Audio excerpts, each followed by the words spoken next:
Bei strahlendem Sonnenschein genossen unsere Mitmenschen mit körperlicher Benachteiligung die Schifffahrt auf dem Neusiedlersee. Veranstaltet und finanziert wurde der Ausflug vom Ferdinandusorden.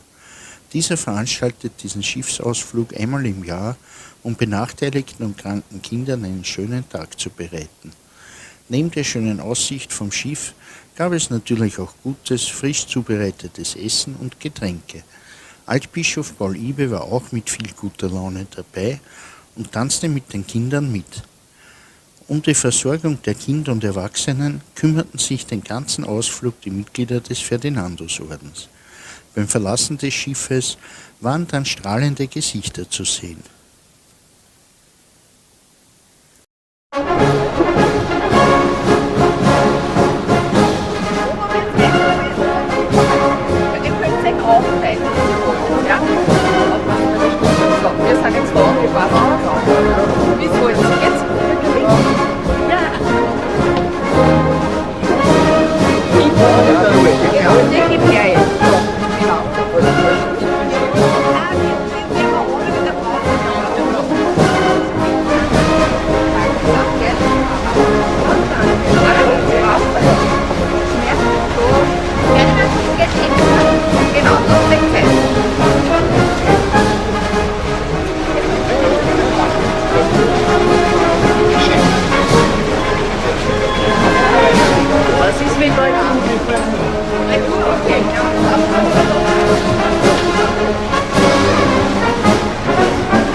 One for each night they shed a sweet light to remind us of days long ago.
Stillheim müssen. Warte, stopp.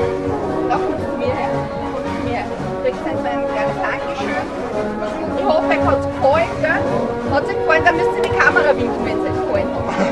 Ihr müsst winken.